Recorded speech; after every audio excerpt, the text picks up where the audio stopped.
Good evening, folks. Welcome back to another Monday night live stream. Hope everybody is well. Hope you had a fantastic weekend. Hope your Monday has started well, and I hope you have some wonderful plans for the rest of the week. How is everybody doing? Let's have a look and see who we've got in the chat this evening, because we've got a few of you who are happily chatting away, keeping the YouTube cogs oiled while we sit and wait for the live stream to start. So we got Super Pumpkin Man in nice and early. Good morning to you, sir. How are you doing? Type 40 TARDIS. Hello to you as well. We got Clyde Dashing. Says hello. Super Pumpkin Man's got a bit of the flu. I've been a bit under the weather this weekend as well. Well, mainly Sunday I would say, and today a little bit of kind of cold coming on. But I'll be all right. I'll be okay. Super Pumpkin Man saying, can't wait to see everyone month's painting submission. I'm going to kick it back for another week, mate. And that's just because there isn't actually a lot of submissions this month. There's only about 10 come in, and we normally have about 40. So I don't know whether it's the subject matter, whether people have forgotten what the date was for the cut-off point, if I didn't advertise it very well. Whatever the case, I'm going to give everybody an extra week. So we'll do the monthly painting challenge next week, I think. Skullduggery, good evening to you. Major Tom, good evening to you as well, Ed. Christian, hello fella, how are you doing? We've got Paul Taylor. He said, hey all, how's everyone? It feels good to be able to catch a live stream. Nice to have you here as well, mate. Coffee and Pistachios, nice to see you there. Colin Max sewing a coat. He said the pockets need fixed. Good on you, mate. A little bit of patching up there. Blizzards, all to you as well, fella. He says from the beach, must be nice for summer. Wayne Hayward, good evening to you as well. Camo, good morning. RG says he's going to be listening for the first 30 minutes or so. He's got a few jobs to finish before being able to settle down and read the chat while sorting out some MDF terrain bits. The popcorn's ready. Well, there you go, mate. VJ, good morning to you, sir. How the devil are you? Frantic, hello as well. Sarah Kiss, good evening to you. Peter Stockdale, hello. Al Cluley is in. Nice to see you, Al. Lord Novus, good evening to you, or afternoon to you, I guess it is. Jez, hello, mate. How you doing? He says, what was the challenge theme? The challenge theme was the gift. And I'll be honest, we've had some really, really good submissions in terms of like really kind of using the theme to come up with some unique ideas. But yeah, we didn't get lots in this month. But it like I say, it might have been me. I've kind of been busy with 10 different things, so it might have been me not really pushing it much either. Alex Berry says, hey, evening Andy, hope you enjoyed your birthday. I actually did, mate. I had an awesome birthday, thanks very much. I intentionally took Friday off with my wife. Me and my wife had a day out. We went, we dropped the little one at school. We had a bit of breakfast. We then went into town. Did a little bit of had a wander around the Christmas market. We went and did an escape room, which was pretty good. It was kind of a little bit of like Harry Potter-esque theme, which was pretty cool. We did that. Had a few drinks. Had some food. We went to a comedy club and stayed overnight in town. So yes, had an awesome birthday. Thanks very much for asking. Coffee and Pistachio says, cheers for the extra week. You are very welcome. Yoakum, good evening, mate. How are you doing? He says, painting the last bits on his Firefight force. There's a tongue twister. He's packing his bags tomorrow and then he's off to Nottingham early on Wednesday morning. Yes, for those that don't know, I have been obviously running a slow grow campaign for Firefight, the Mantic Games sort of army scale kind of sci-fi game. And it ends the end of this month. It ends on the 30th of November. And then on the 2nd of December, which is this Saturday, we're having a bit of a celebration day where the folks that have painted their models, we're all getting together at Mantic HQ, and we're going to be playing 3 games of Firefight over that day. So yeah, I'm looking forward to it, mate. It's going to be nice to see you as well. Nice to see you over in the UK. Joachim's coming all the way over from Sweden, so it's massively appreciated. We're going to try and get together on Friday night and have a couple of drinks and then obviously the event on the Saturday. So yeah, looking forward to it. VG said he can't do much hobby at the moment. He's getting everything packed up for the move. Of course, mate. Yeah, I remember those days when everything's in boxes. Tasty Brain Drain, good evening. Kentrayu says, glad we got another week on the paint, and it did forget. Yeah, I'm assuming a few people did. So yeah, this is your last call, shall we say? VG saying, yeah, sounds like a lovely birthday. It was nice, mate, just to have a bit of a day out. It was not awesome. Yeah, Colin Waiton as well saying good evening as well. So nice to see you all, folks. So I've unsurprisingly not done a lot of hobby this last week. This last week has really been, so obviously the videos have been coming thick and fast. I've been on the video trail. Last week we didn't have quite so many, and the reason behind us not having quite so many is because I've been obviously spending this last week, and I'll be spending this week as well, last minute fine-tuning all of the stuff for the Mantic day on Saturday. So what I've been doing is, it's not a tournament, there's no prizes for first, second and third. So what I thought I'd do is I'd put together a bit of a narrative type event, in terms of there is a story that kind of continues through the day and through the 3 games. I'm keeping the scenarios very simple, so it's like some people have never played before. This will be the first time they've played, so I'm not putting any kind of difficult, quirky, like narrative scenarios in there. I'm keeping the scenarios relatively like sort of simple, but I've kind of crafted a bit of a story through it. And when you play your first game, you'll both be playing the same scenario, but you'll be playing the scenario for different reasons. So there's 2 different stories. So it's pure potluck. One will be player A, one will be player B, but you'll have a different story, a different reason why you're having that fight, if you like. And then depending upon the outcome of that kind of that battle, or I don't want to say winners and losers, whoever comes out on top, shall we say, after that first battle, their path will go off one way in the story, and the person that doesn't achieve the scenario, if you like, their story will go off in a different path. But because they've already started from 2 different places, that meant there was like kind of like 4 different paths that can happen. And then basically there's a second game, and then those stories can go off in different paths. So it kind of took me a few days last week. I was chatting to Christian by phone. We were having a bit of a conversation, and like I was trying to work it out. By the time I got to the third scenario, there was something like 16 different possibilities of where the story could go. So I had to try and craft it all together. So I think I've done it. I'm pretty certain that I've kind of I've managed to pull it together. And I'm trying to do some little bits and pieces. So in the second scenario, I've been 3D printing some terrain pieces to put in the center of the board. I'm planning on making like little mission packs for everybody and that kind of stuff. So I've been doing a bit of work in the background on that. So that's been taking up my time this last week, and then these next few days as well, I'll be finishing that stuff off. So that's why the videos are have kind of slowed a little bit this last week.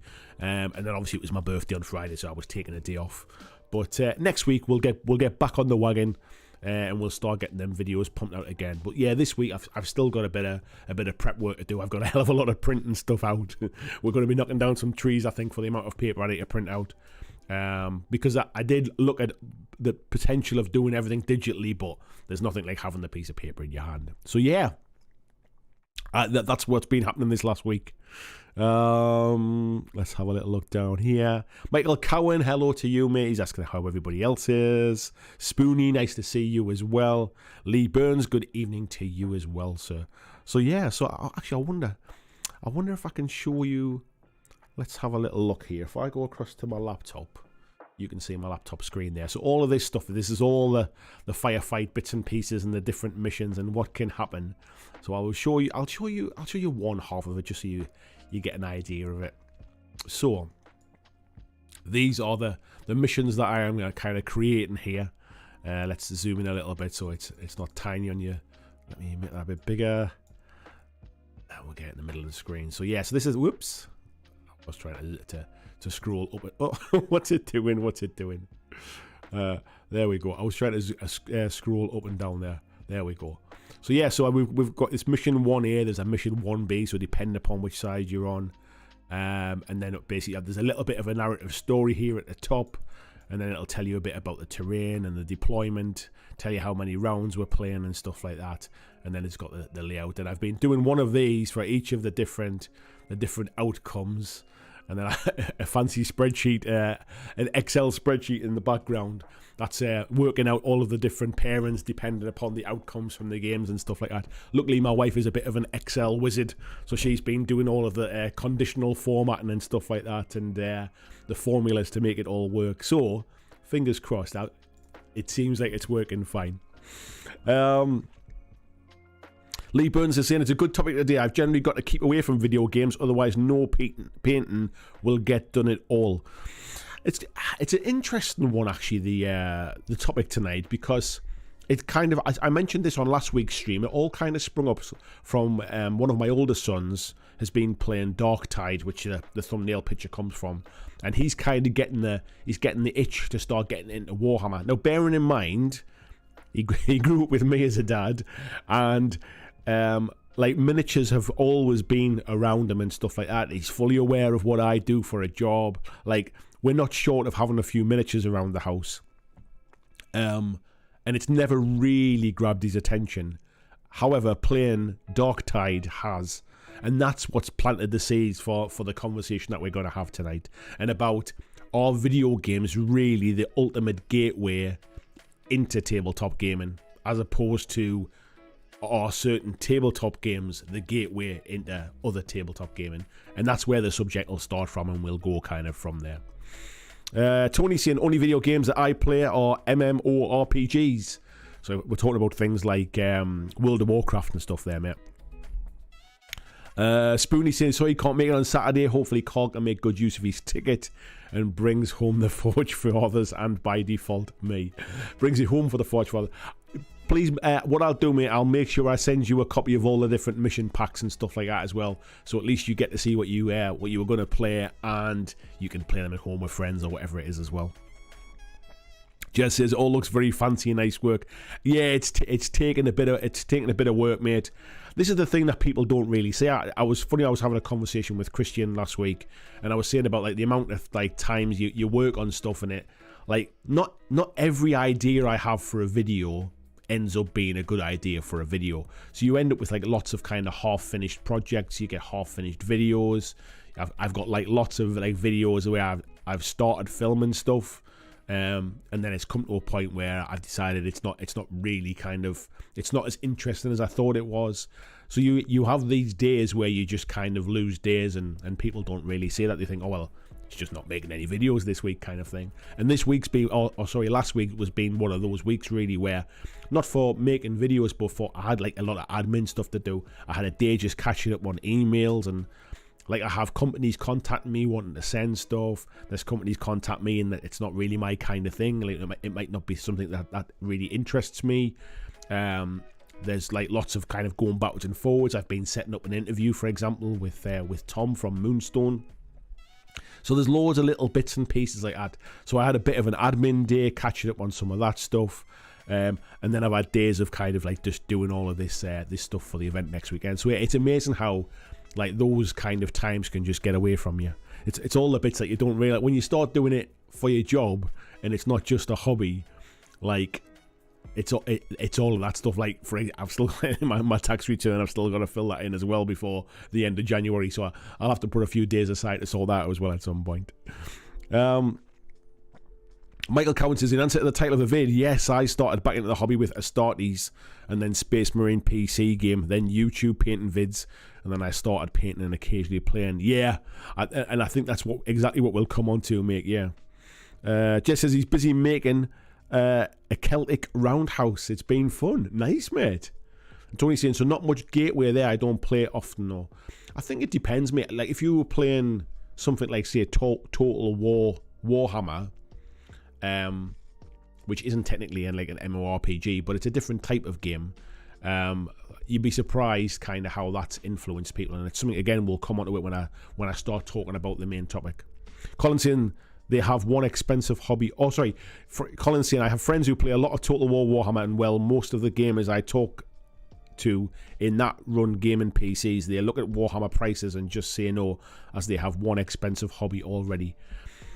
I'm working on a video in the background actually at the minute about how expensive is Warhammer really. Like, that's not what the title will be, but that's the crux of it. Because I let's be honest, it's not cheap. Like, no miniature gaming is cheap. It doesn't matter whether you're 3D printing miniatures, they're still not cheap. You've still got to buy a 3D printer, you've still got to buy resin, you've still got to all of that kind of stuff. So none of it is cheap by kind of comparison to going for a run, for example. But I do think we're starting to get to a point now where it's almost just an easy thing to say now that Warhammer's expensive. I'm starting to like the more I look into people's prices and stuff like that, there's a lot more crossover now with pricing. And whilst GW are expensive and they're at the premium end, they're not alone in that premium end. And so I want to do a bit of a deep dive on that. But like I say, I'm just kind of working on that as a script at the moment. Coffee Mustachios is saying, is that smooth jazz in the background? It's just some random ad-free music kind of thing that I won't get copyright strikes for me. I can't hear it, so only you can hear it, so I've got no idea what it is. Type 40 Charters is saying, the only games I play are Civilization 5 and 6 and the MMO City of Heroes. Do you know what it is? I'm maybe not even talking to you guys who already play tabletop games. That's not necessarily the audience I'm talking about, but we'll come on to the main topic in a bit. Just as saying, they're a gateway for loads of stuff. He played a lot of Pac-Man in the 90s. He munched a lot of pills and consumed many spirits. Love it, mate. Somberlin says he played the Mordheim game from 2014 this afternoon, but I think most of the people who play it know the GW miniatures game, but maybe other turn-based games like XCOM serve as a gateway. We'll get to that. Yeah, Jez is saying tax returns.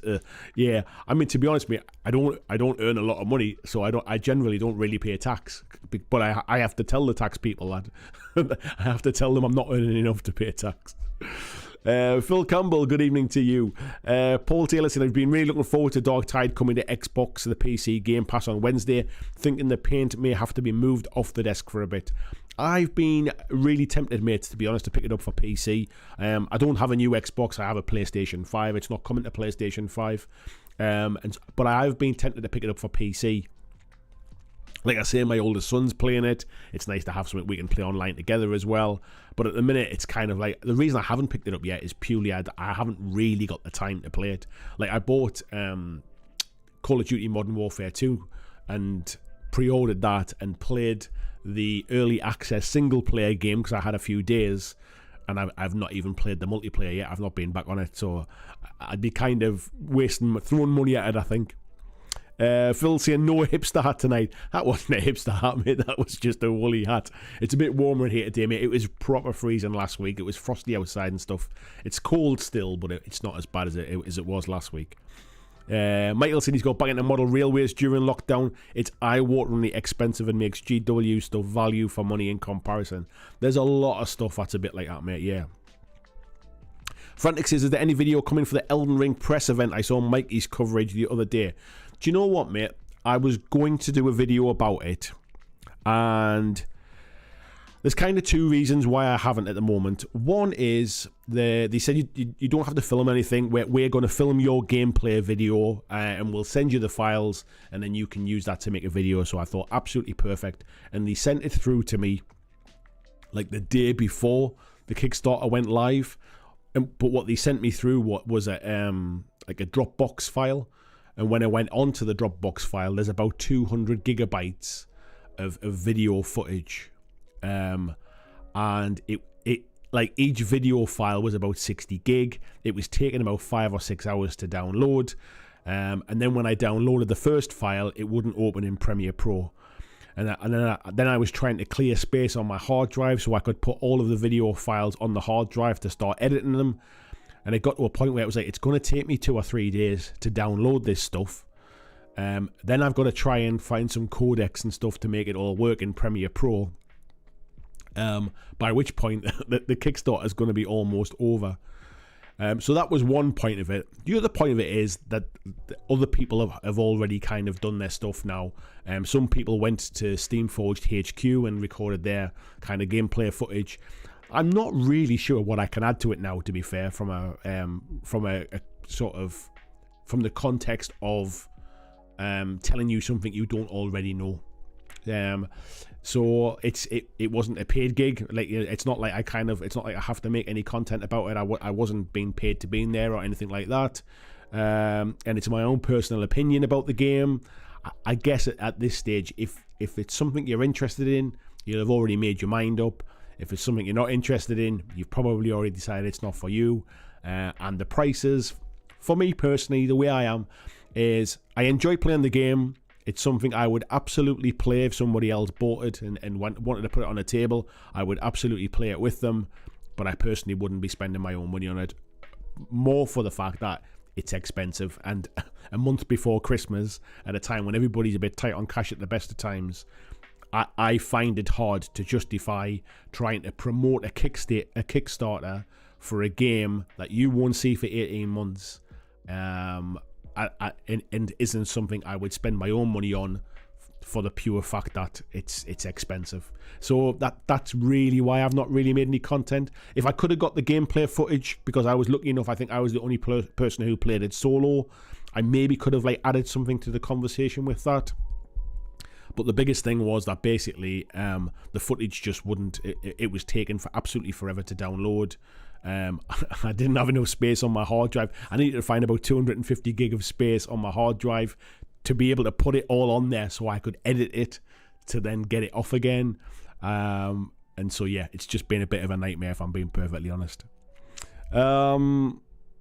Tony saying Duncan's too thin coats paints are equivalent to GW prices at retail post the retailer's nerf, but that's a topic for a different stream. Yeah, I've funnily enough, I have now got my package of Duncan's too thin coats paints has now turned up. They're sending me some miniatures out to paint as well, so I will be doing a video kind of, rather than just like a review of the paints, I'm going to paint like paint one of the Duncan's Painting Academy miniatures and kind of talk over my thoughts while I'm using the paints. But yeah, perfect example, mate. I just don't think, I think GW are expensive for bits of plastic for you know, like for that kind of thing. But then by the same stretch, I'm not like, I don't think that there are a lot of expensive miniatures companies out there now. The difference being is, for Warhammer, you need more models than you maybe do for something like, I don't know, I'm looking on my shelf here for Malifaux, for example. But Malifaux miniatures are not cheap either. You just need less of them to play the game. But that's not necessarily that's not necessarily a GW thing. That's just the size of the game. Like, you need a lot of models to play Kings of War. You need a lot of models to play Conquest, like that kind of thing. Anna Robinson, thank you very much for the super chat there. I don't know if it's pinged up on the screen or anything like that, but it's certainly it's pinged up on mine. There it is. Awesome. Thank you very much. Lee Burns has seen he's got a mate who played through all the Warhammer's Total War games, tried to get into some minis, but it hasn't happened. Be really interested to know what percentage Total War folks have bought minis. I think you'd be surprised how much of it is. The only thing I would say is, and we'll come on to this in the main topic, Total War is for a game system that doesn't exist anymore, really. Spoonie said, I didn't think Geordies were allowed to wear hats. It's coats, mate, that we're banned from. Hats are optional. VJ says, on people well burnt out on Elden Ring coverage yet. I'm feeling spammed by it everywhere, almost as bad as Moonstone. It's interesting. I don't see any Moonstone coverage anywhere, mate, so I'm not really sure about that stuff. But I know what you mean, the Elden Ring one. The thing is, they did Steamforged did a big press event, which I thought was really good, and actually it was something really interesting to see. I thought it was a better thing than just sending out kind of demo copies or trying to do like digital versions online for people to try. I thought it was something really interesting. It was good to get people together. It's the kind of game that needs to be explained because it's quite big, rather than just kind of showing you it. I think some of the stuff in the game is fantastic. I think the combat system is really, really clever. But for me, I'm not an Elden Ring fan. I've not played the game. That's not enough of the pull for me to want to buy the miniatures. And for me, you're going to have to be spending like 400 quid on it to really get everything. And that, for me personally, is just way out of It's way too much money for what I would ever spend on a board game, and I find it really hard to. Kind of. I mean, it's essentially promotion. If I'm starting to say nice things about it as a review, and I wouldn't buy it myself, it feels a little bit two-faced, and I don't think I could, with any kind of conscience, really do that. And I didn't know the price of it before I went to the event, so that's kind of my thing. Frantic saying, I don't watch a lot of channels, just looking for Andy's opinion. I guess I kind of give you my opinion there a little bit, mate. Yeah, Christian saying that's jackets made hats are fine. Tony says, I've not seen anything Elden Ring, just tired of people constantly harping on about it, but no one will explain what it is, which is a big turn off. It's a board game where you kind of explore, fight bosses, and work your way through, mate, basically. But if it's not your kind of thing, I mean, it's based upon a video game. That's the thing. Paul saying Kickstarters this close to Christmas is asking a lot of people. Yeah, and that's it, mate. It's a tough ask. I mean, I haven't got to tar everybody with the same brush. Like some people will have more money than I have, and they will justify it, and they'll be able to afford it, and the idea of waiting 18 months for it isn't a big problem. For me, it's the kind of thing, and I think VG and I had this conversation not that long ago. It's one of those things where if it's as good as everybody says it is, kind of thing, and I don't just mean this one, I mean any Kickstarter, then it'll come to retail at some point. And when it comes to retail, then I can choose to pick it up, because at that point I can choose to spend my money and take it off the shelf and play it. I'm always a bit dubious about spending big chunks of money, like £400 in this instance, on something I won't see for nearly 2 years. And I find it hard to then say to you, I think it's a good buy kind of thing, when it's not something I would necessarily spend my own money on. Vijay said, mini game versions of video games have zero interest for me. I'm not a video gamer, so all the IPs are irrelevant. I think the thing is, mate, not every game's for every person, and I'll come on to that when I start talking about the video game topic and stuff. Lord Novus is saying Total War and Dawn of War were games that, got him into Warhammer and eventually here. So I guess there's proof that it does work. VJ talking about the Street Fighter game there, and consider using the Mario Kart minis to play Mario Kart Gaslands. That would work as well, mate. Awesome stuff. Well, we've got a nice little gang, and we've got 102 folks in, but we've only got 20 likes. I can't believe that's the case. I know we've had 102 people, and we've got 58 people at the moment, but it's been up as high as 60. We've still only got 20 likes. That's terrible. Terrible. Ed saying, I'm increasingly convinced that Kickstarters are really best for RPGs rather than board games and minigames. Kickstarter has changed massively. So when Kickstarter first started, the whole idea of it was to kickstart, hence the name, people's ideas. Somebody had an idea of something cool. They didn't know whether there was any interest in it. They didn't have much money. They wanted to try and crowdfund it to make it a reality, and that's how Kickstarter started. That's not what Kickstarter is anymore. And I know people kind of bash on Kickstarter, and they bash on companies going, you've got loads of money. I don't know why you don't just make it and put it in the shop. The reason they don't do that anymore is because Kickstarter is used for something else that it was never envisaged for, and Kickstarter is now a marketing tool. What Kickstarter does is it generates hype before the thing is getting ready to launch. It generates a community. For example, Elden Ring had 40,000 people following that Kickstarter before it even launched. That's a community of people that are interested, are waiting to hear about it. They're hanging on every word, waiting for what's to come. And that's what you have to do with a Kickstarter. You've got to generate the hype beforehand. You've got to create that community early.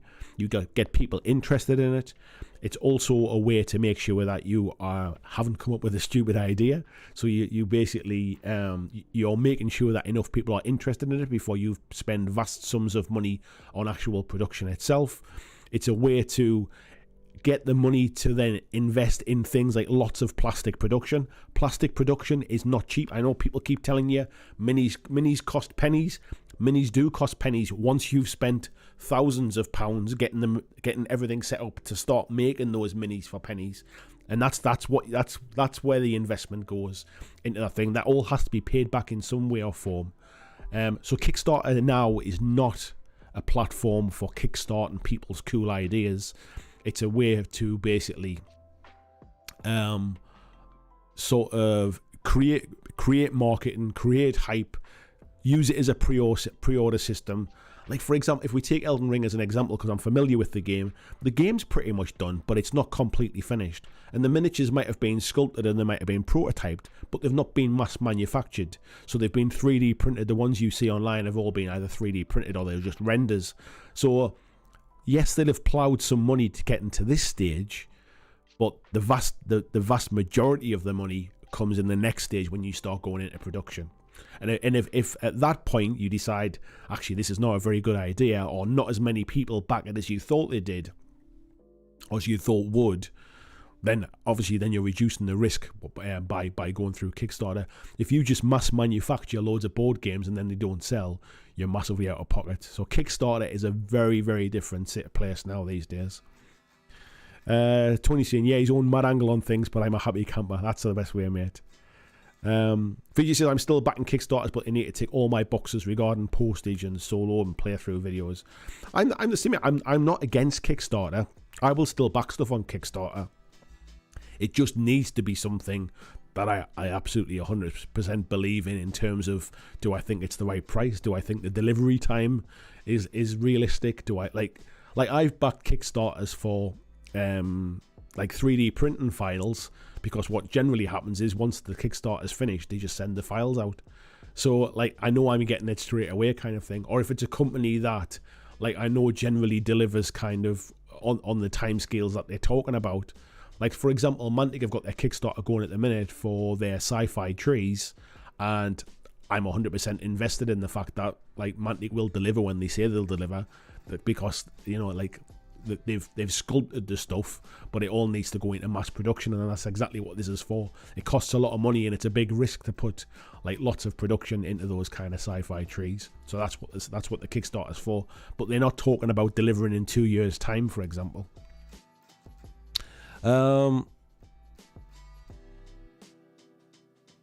Christian just sharing the link there for t-shirts and hoodies. Thank you very much. Why not treat yourself to a Christmas present? You can actually just buy them. They will get delivered straight away. It's not a Kickstarter. And Chasey Brain Drain says, I hate how Kickstarter's changed from what it was to a pre-order system. I don't think it's a thing to kind of like to get annoyed about. It hasn't really, like, the people that use it have changed. The platform hasn't necessarily changed. It's just that it's used for different things these days. And so it is what it is. Camo says, crowdfunding nerds podcast has the info on building community and Kickstarter as a marketing tool. Yeah, that's exactly what it is now, mate. It's one of the things that I get a little bit frustrated with smaller companies, because I quite often get a lot of smaller companies emailing me out of the blue saying, we've got this Kickstarter coming, we'd love you to take a look at it, you know, like maybe like sort of like tell your followers about it and all this kind of stuff. And what always frustrates me is the fact that they're telling me about it a week before it's going to Kickstarter, or 2 weeks before it's going to Kickstarter, which is not enough time at all for me to receive something, to take a look at, to then make a video to tell you about it, to give you an informed opinion. So they leave it everything till the last minute.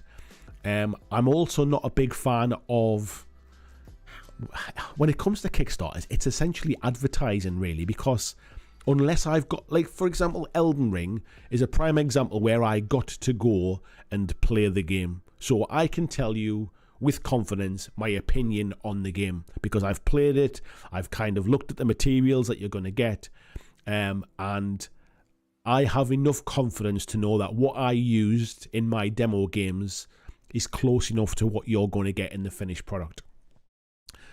When companies kind of just say, well, I can send you a digital version, or I can just, you know, or basically here's some renders of our minis, that's not enough for me to be able to kind of give an honest sort of impression, to be able to, because I like all I've got's my credibility, really. Like, you know, the one thing I've got is my own credibility, and if I start basically hyping up other people's Kickstarters when I actually don't really know anything about it, that says more about me than it does about the Kickstarter.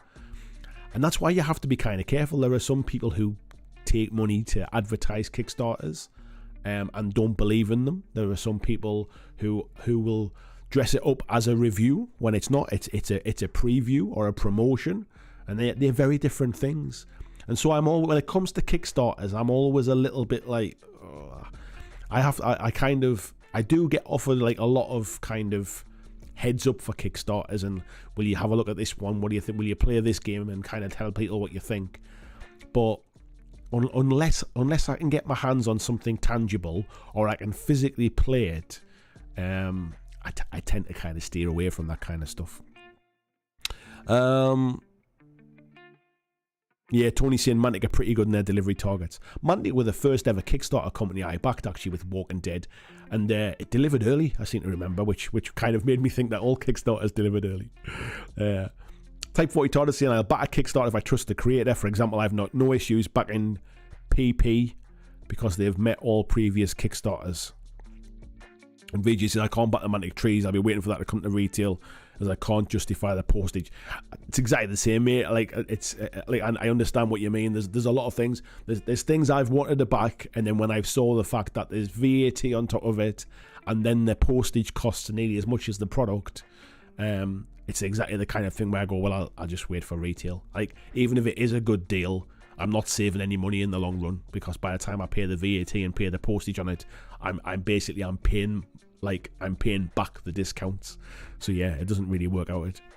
And Christian saying, yeah, pretty much only back STL Kickstarters now.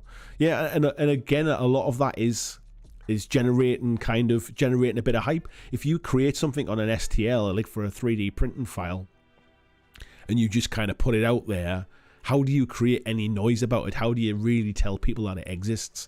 You just drop it onto My Mini Factory and hope that people find it. It doesn't really work like that, which is why people take them to Kickstarter, because that way they can kind of generate a little bit of noise about them in advance. They can kind of like share information about the Kickstarter coming and try and get everybody into one place at one time. And that becomes a much kind of... It's a marketing tool. It's a community building tool. That's exactly what it's for. Anyway, I think what we'll do is I'll have a quick drink of my cold coffee just to lubricate my throat. And then I think we'll start chatting about the main topic. So he says, just making sure everything's recording and stuff for our Tuesday Eclipse video. And Vincent's just saying there as well, I think video games cater to a different crowd, and a few people buy some collectibles, but in general, I don't think they're bringing people into tabletop gaming. Well, we're going to talk about it now, Vincent, so we'll see what I think about it. So, folks, tonight's video, as I mentioned before, it's come off... excuse me, I need to cough. Something got stuck in the back of my throat there. We'll start again. Tonight's video goes back to something that I was talking about on last Monday's live stream, and one of my older sons has been playing Dark Tide, the new 40k video game that seems to be getting some very good reviews at the moment, and he's getting a bit of an itch to start collecting Warhammer miniatures and playing 40k, and I found this quite interesting, and it kind of started a little light bulb moment for me, because he grew up in my house, do you know what I mean? He grew up around me. Him and his brother, when they were younger, they dabbled into miniatures a little bit. He was quite into orcs, his brother was into Imperial Guard, and they collected a few miniatures when they were probably around 7 or 8, but weren't really kind of old enough to really get into it. And then for years, they've ignored it. It's not been something for them. Video games have always been their kind of thing, and they've not really sort of interacted with the miniatures. Bearing in mind, they're surrounded by miniatures from all of my stuff. Like, they know what I do for a living. It's not like they haven't had the opportunity to be introduced to miniatures, for example. How some people might not even know that kind of miniature gaming exists, or tabletop gaming exists. Like these two lads obviously have. And he started looking online to see which minis he fancies. He's been asking me about Kill Team and about 40k and all of this kind of stuff. And it got me thinking that unless you are somebody that is introduced to tabletop games by somebody that already plays them, and unless you are probably already interested in them, I don't think there's necessarily like the perfect gateway tabletop game, as in, if you get them to play this one, this is a perfect route into tabletop gaming, and it'll open up their eyes and open up their world, and they'll be massively into tabletop games. However, I think that video games might be the ultimate gateway games. They might actually be the things that kind of starts to grab people and drag them in. Now, Darktide is the latest in a long line of kind of GW video games. We've got things like Warhammer Total War. I've got a list here just so I don't forget them. We've had things like Space Marine. We've got Blood Bowl. We've got Vermintide. We've got Dawn of War. There's Inquisitor games. There's Space Hulk games. There's Necromunda games. Just to name but a few of them. There's a hell of a lot of Warhammer games out there. And I don't think we can really underestimate just how strong the pull of those video games has been to getting some people started in the tabletop hobby. Now, there's been people in our live chat we've been chatting earlier on who said they got started because of games like Dawn of War. I know that there are people who have been kind of tempted into tabletop miniature gaming because of games like Warhammer Total War. I'm not surprised that we're starting to see the old world coming back because of the success of things like Warhammer Total War. There are a lot of people who love that game system but can't actually come in and play it on a tabletop because it just doesn't exist anymore. And it wouldn't surprise me if the popularity of those video games has fed into the fact that the old world is coming back. Now, I just think that other companies can't do the same thing. Like, for example, Mantic or Weird Miniatures or Corvus Belly are not going to go out there and make video games to get people interested. It's just not in their, it's not in their scale of influence. As a company, they're not big enough to just kind of to maybe sell their licenses, because maybe their licenses are not big enough just yet. And it's not something that they could necessarily fund themselves to try and create these things. But what we do see is the other effect, the crossover effect, the licensing video games into tabletop games. We see things like Elden Ring's very popular at the minute. It's on Kickstarter. It's reached over 2 million. I think it's over £2 million now in the first few days. We've got things like the Fallout series. Wasteland Warfare coming from Modiphius. They also do Call to Arms, which is based on the Elder Scrolls games. We've got Resident Evil from Steamforged Games. We've got Dark Souls. We've got Horizon Zero Dawn, all of them from Steamforged Games. Cyberpunk itself, the video game, was based on the RPG. There's so much of that now that the link between that kind of pop culture and video game culture and the tabletop games has never really been stronger.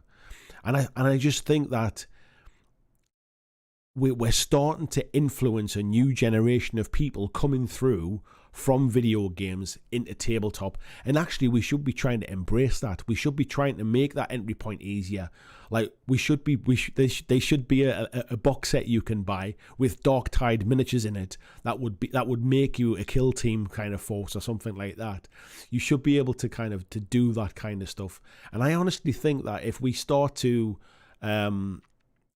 embrace that, we will see an influx of people coming across from video games to tabletop games, because people like to buy collectibles. Look at how successful things like pop vinyls and stuff are. I've got a couple of miniatures behind me now, the Warhammer McFarlane toys. Like, people buy that kind of stuff. And tabletop miniature games, even if you never play the game, collecting the miniatures as a model kit to build and maybe to paint, like, it doesn't always have to be about playing the game. Our hobby is a wide ranging thing, and sometimes just collecting miniatures and maybe painting them is as far as some people will get. They might never want to get round to playing the games, and that's absolutely fine as well.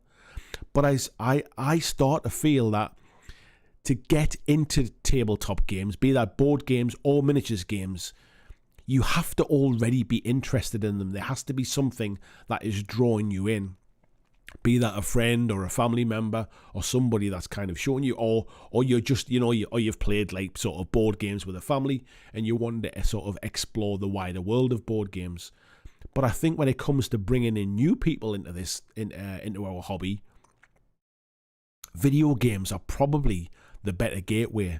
Video games sort of, especially with things like the Warhammer franchise, really do open people's eyes to like, oh, there's this whole other aspect to Warhammer. The franchise is big enough now that it really is starting to push people into the tabletop side of things. And like I say, they might never play, but that's no bad thing. Everybody does a hobby in different ways. Now, the price of things, I know people will always kind of say, oh, well, you know, people say how much Warhammer stuff costs, and it's an absolute fortune. Like, it's so expensive. It can be. Let's be honest, any hobby can be expensive. If you want to get into photography, you can use your iPhone and take pictures, or you can go out there and you can spend £1,000 on a camera body and a few £1,000 on lenses and really go to town on it. Any hobby has its extremes.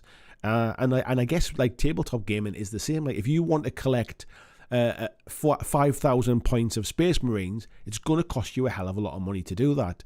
If you want to buy every rule book and every codex, and you want to have more than one army, it's going to cost you a lot of money. But you can just buy a box of miniatures and build them and paint them and then never play the game. You can just play Kill Team, where you buy a box of miniatures with like 10 minis in it and build them and paint them and play Kill Team.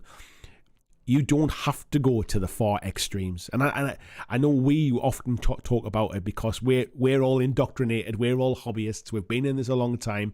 We all have piles of grey plastic that we'll never get through. We can become a bit jaded about it sometimes.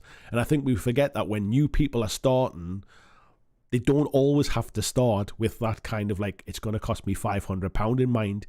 They can just spend like £20 or £30 on some miniatures and start there. They don't have to kind of get in at the full end. So yes, it can be expensive as a hobby. PC gaming is expensive as a hobby in the same way that I've got a PC that I play games on, but that's as far as it goes for me. I'm not one of these people that's constantly upgrading the RAM and upgrading the processor and buying a new graphics card and buying a new monitor and gaming mouse and fancy keyboard and gaming chair and all of that stuff. Every hobby has its extremes, but not every hobby kind of needs to go to extremes. So when it comes to kind of the price of entry for people who see this from a video game and maybe want to come into it, it doesn't have to cost a fortune. Anyway, I've rambled enough now. You let me know what you think. Have video games been your route into tabletop gaming? Has tabletop gaming been your route into video games? Have you played Warhammer 40,000 and now you're suddenly looking at things like Total War and you're looking at things like Dark Tide because you're a tabletop gamer? I'd love to know what you think. So, folks, let's just cut that off. We'll go back here. And we'll have a bit of a chat. Superpunkin saying, not to be mean, but a while back when the British pound had fallen below the dollar, I bought a bunch of stuff from eBay from England. Nothing wrong with that, mate. We've all exploited exchange rates. I remember going to America when I was younger, and it was $2 to the pound, and I bought my first iPad in an Apple store in a mall in Florida, and it was half the price of it was at home.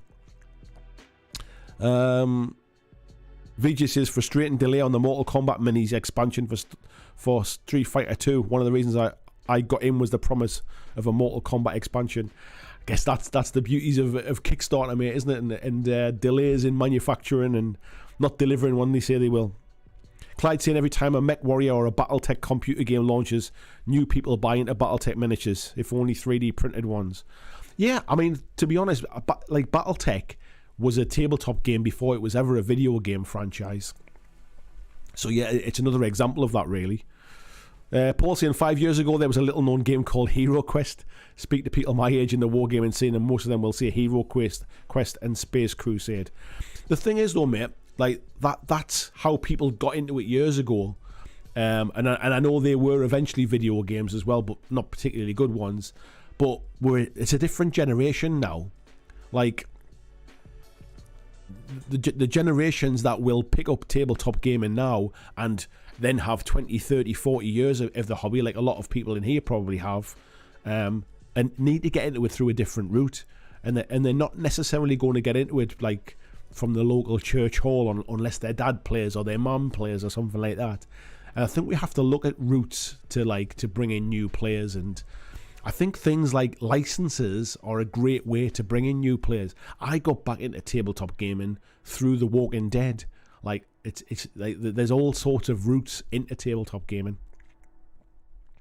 Colin says, I don't think it drives as many into gaming as people say.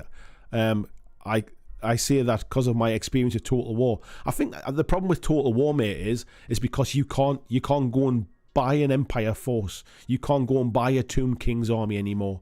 So I don't think it necessarily drives people in. It might drive interest. I think Dawn of War probably drove a lot of people into 40k. I bet Space Marine drove a lot of people into 40k. If it didn't, then, or if it wasn't popular, for example, it's a way to grow the franchise for GW. Like, more people know about Space Marines and Warhammer 40k now than have ever known about it. And it's all to do with the way that they've grown their franchise. Now, does some of that then feed into the miniatures? It absolutely has to. Like, there's no way that their share price didn't rocket up. Like by people not buying miniatures, for example. More people bought miniatures than they ever had. Tony said he thinks it might be true for a younger generation. I think that's what we have to remember as well. Is that like the next generation of people who will be tabletop hobbyists or tabletop gamers have to come from somewhere, and we can't just keep replenishing the gene pool from people's kids, kind of thing. Colin says he did buy the Resident Evil board games, but he was a massive Resident Evil fan. Yeah, I bought them as well, mate. I was a fan of Resident Evil, and then it does show that you know, would I have bought a game that wasn't Resident Evil? Would I, if that had been the same game but it wasn't Resident Evil? One, it probably wouldn't have even been on my radar, and two, I probably wouldn't have bought it. Tony saying Bernard Cribbins was his gateway. I guess the difference then is back then, mate, that the video games weren't that thing, were they? John saying good evening from South Ontario, Canuckstan. He says great topic. It doesn't matter as far as I'm concerned what brings people in the hobby. I'm just glad they made it here. Yeah, I would agree as well, mate. I would agree. I just want to see more people involved. I want to see more new people. I want to see more beginners. I want to see more curious people asking questions, because what they also do is they bring alternative views to tabletop gaming. Because a lot of us can get like a bit long in the tooth. You can get a little bit jaded. You become a bit blinkered. The conversation that we had last week about, you know, how hard is tabletop gaming to get into for beginners. Like, we forget how hard it is for people to get into this as a hobby. Like, it's not the easiest of things to do. Like, it's even me saying, like, you know, you can just go and buy a box of miniatures from GW. You can just go and buy a box of miniatures, but you also have to have clippers. You also have to have glue. Like, it's all, you need an area where you can kind of sit and work on them. And before you know it, you're saying, well, I could do with a better lamp, and I need something to kind of cover my dining table so I don't get my dining table damaged. And I could do with like a scalpel for cleaning up the mold lines and stuff. And actually, I'd quite like to paint them, so I'm going to need a primer. Well, I'm going to need some brushes as well, but I need more than one brush because I need a small brush and I need a bigger brush.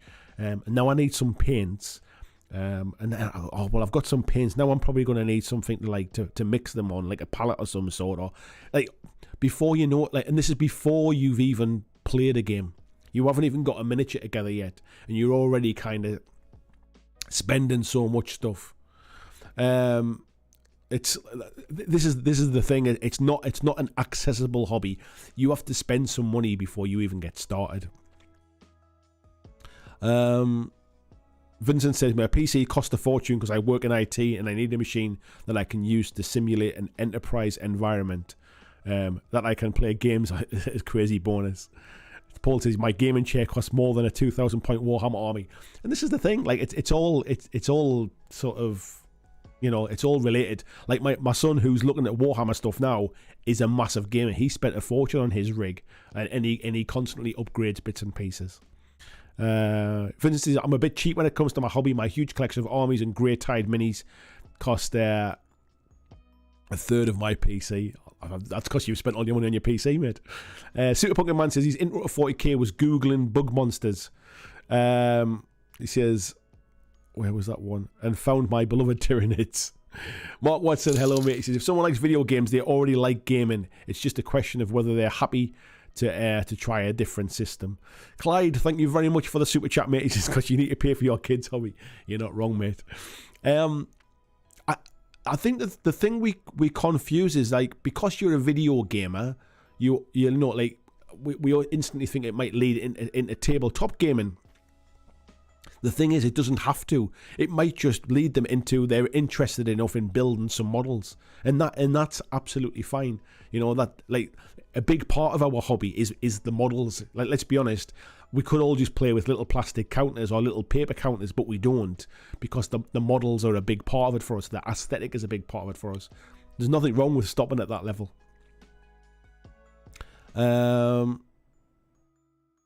Jez is saying other mediums have always inspired people to tabletop, be books, films, or gaming. Yeah, exactly, mate.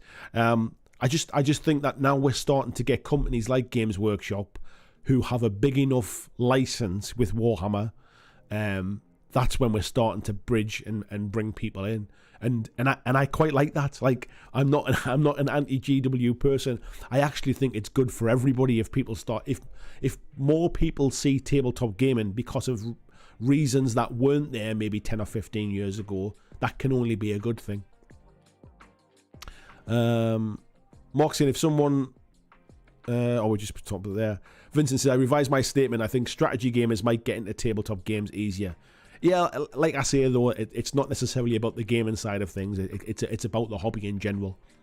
Andrew, hello mate. He says he played Magic forever. Had crazy idea to do Dungeons and Dragons campaign. Never played. Ended it with a rank and flank battle. Terrible end. Found out about Warhammer. Didn't get in until I moved. I think everybody kind of discovers it in lots of different ways, don't they? Paul says, depending on what you mean by getting people into 40k, if you mean buying a box of models, okay, sure, maybe video games work, but I bet HeroQuest bought in long-term hobbyists than video games. It probably did, mate, but that was because it was a tabletop game. And, like, of course that would bring people into a tabletop game. But we're not just talking about playing the games. We're talking about people coming into the wider hobby. You know, it might be just collecting miniatures. It might be just kind of painting the odd model here and there. It doesn't always have to be about the game. And things have moved on. Like, HeroQuest exists now as a new product, but getting into HeroQuest is a barrier now, if you know what I mean. It's not cheap. It's like 100 quid or something. Like, it's not what it was 30 years ago, 40 years ago. Do you know what I mean? Things have changed and things have moved on, and people will get into the hobby now, will get into a tabletop hobby in a different route. So yes, HeroQuest was an entry point for a lot of people of my age and my generation, but it's not my generation I'm talking about. Vincent says he entered the hobby when Lord of the Rings was fresh in cinemas and GW released their Lord of the Rings game. Yeah, lots and lots of people got in through that Lord of the Rings stuff. There was something I watched the other day, I think it was Peachy on the painting phase videos, where he said like a lot of like GW expanded basically on the back of Lord of the Rings and how successful it was. Andrew saying, good afternoon. Sorry, America beat England the other day. They didn't beat England. It was a draw, mate. So let's not get ahead of ourselves. John says, for the tabletop hobby was a natural progression from a lifelong plastic model hobby. I built strictly historical models for years until I decided to do this hobby. But I guess you're already building models is my point. Like, it's not a big stretch to go from building historical models to building sci-fi models or building fantasy models. My point is we're bringing people in from a completely different place. We're not just saying, oh, like you like playing with toy soldiers. Have you tried these different toy soldiers kind of thing? Or you're building model cars or model planes. Have you thought about building like model soldiers? It's not like that closely linked. Paul saying, so you've got the models, but now you need clippers and some glue and some paints and brushes. You could probably do with a bigger desk and a better lamp. Yeah, I literally just said that, mate. Paul saying, what does your son think of Dark Tide? He's a big fan of it, mate. Like I say, he wouldn't if it wasn't for if it wasn't the fact that he enjoyed the game and he's enjoying the universe of the game. I don't think he'd have bothered even like kind of glancing around 40k again, because like he's aware of 40k. He's played the Total Warhammer games, not Total Warhammer, sorry. He played the Dawn of War games like years and years ago when he was younger. So it's not like he's not aware of Warhammer. So if he was like, if the models were initially the main attraction or the game was the main attraction, he would have got into it previously. But he's getting interested into it because of Dark Tide. and he's obviously really enjoying the game. Big Dave says Space Crusade on the Amiga back in the 90s was his first experience. Loved that game so much. Yeah. Andrew says most iconic moment in tabletop, how Total War got everyone into Warhammer Fantasy a few years ago after they nuked the setting. Yeah, timing wise, it's been a bit of a it wasn't great from that respect, but it wouldn't surprise me like just how much influence it's had on the old world coming back, as I said before. Coffee and Pistachio says he's off. Was nice to catch live for a while. Take care, buddy. And Tony saying, yeah, the gateway to all of this led to me playing D&D. Never played any other games, but I love painting them on the hobby side, and that's great, mate. I love that you've got a hobby that you love. You know, that's the most important thing. Zingbo says the video game to hobby conversion rate is probably pretty bad, but the video game market is so large that even a tiny conversion rate will get a lot of people into the hobby. Yeah, I think we haven't got to kind of mix up two things. It's not like we're not saying that video games are the only gateway, and it's not like video games' intention is the gateway. So, for example, Games Workshop don't make video games to get people interested into the miniatures. They make video games, or they license out video games because they make money from them, and they make big sums of money from them. If you ever look at any of their annual reports, a lot of money comes from licensing now. And like they're diversifying their business. That there will come a point where the price of plastic miniatures will reach a level that people can't afford to pay anymore, because they will just, you know, that becomes the market cap. That becomes what people will bear. And at that point, as a PLC, they will look to get their money from other places, which is why they diversify into things like Warhammer Plus, into things like the McFarlane toys, into things like the video game licenses. So that's what they're doing as a business. It's not that's not the reason that they license the video games. The money is the main one. However, it doesn't do anything bad to their brand. And when the games are good, if there is a knock-on effect that even 1% of people who pick up Dark Tide become interested in maybe picking up some miniatures, like you say, the size of video gaming is that 1% of a huge big pool is still a lot of people.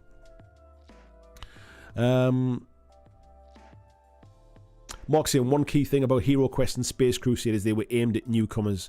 As you mentioned last week, there's very few tabletop games specifically aimed at newcomers. Yeah, and like I say, even the new one now, like the rules haven't changed. So from a rules perspective, it's still aimed at newcomers. However, from a pricing perspective and how much stuff's in the box, it's aimed at nostalgia. It's aimed at people who already have like some interest in it, or want to recapture their nostalgic youth and replace that game that they no longer have.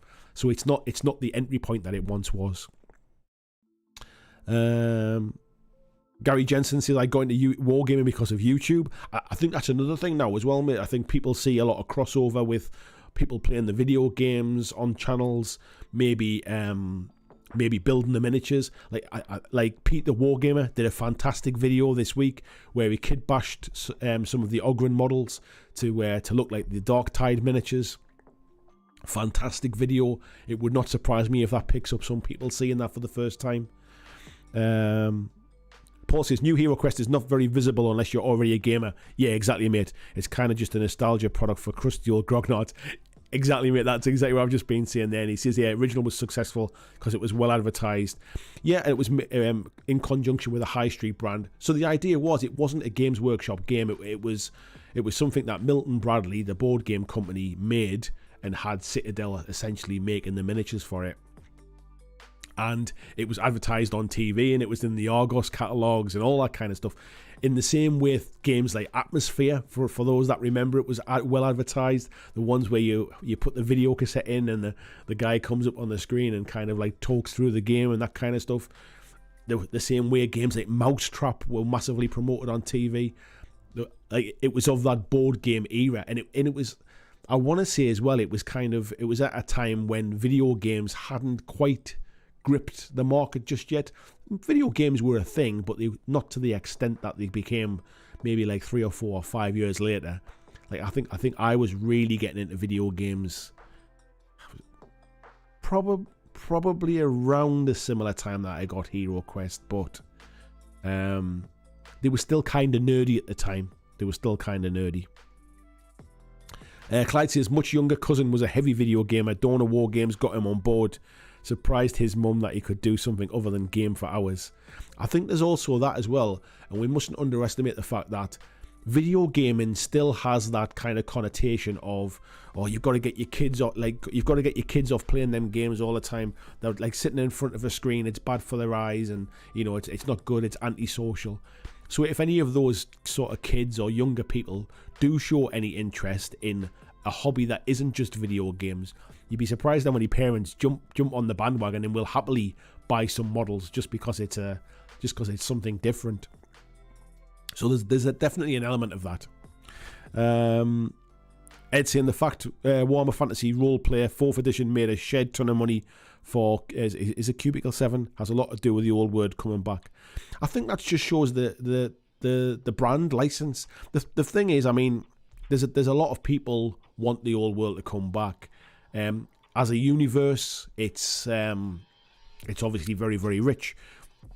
It's just not something that can really expand very much, but there's no reason why you can't just regurgitate it and bring it all back from scratch again, because you're almost just selling the same thing a second time around. So that's the reason why it's like there's been enough water under the bridge to bring it back, and for people to buy all the new stuff again. Christian sharing the link there for Amazon as well, if anybody's doing any Black Friday shopping. Thank you very much. Clyde says the video gaming nerds I served with got into 40k because of Space Marine video game. It works. Yeah, I would agree, mate. Paul saying I haven't bought a GW video game for a while now, but when you used to buy actual discs, it always came with GW promo material. Hero Quest and Space Crusade did the same. Yeah, I mean, games don't really come with anything inside now. Most people buy digital versions, but I can imagine it was part of the licensing agreement that that basically there'll be some cross promotion. If you buy anything from Mantic, they tend to put like especially if you buy a Mantic board game, there'll be some kind of like paper leaflet in there that advertises their other stuff. It's not like it doesn't still happen. Ed saying he's so old at RPGs and tabletop games that got him into video games. There you go, mate. And Paul's saying, yeah, my lad is 15 and him and all of his school friends socialise in video games. Yeah, my older lad, he was 20 about a week ago, and he's at university and he plays video games, and most of his mates he plays online with, like his friends who he plays video games with, he role plays with them now as well. So he does Dungeons and Dragons by role playing online as well. But he plays, like, the people he plays online with are the people he plays video games online with. A lot like times have changed. Like social lives are different now. Paul saying, I think the old world coming back as a response to two things: the success of Total War and the success of Kings of War. I absolutely loved the old world, but for me that ship has sailed. It's never been something for me. I was never into the old world stuff. I was never into Warhammer Fantasy. So in the same way, when it comes back, it'll pass me by as well as it did back then. I don't think it's necessarily the success of Kings of War.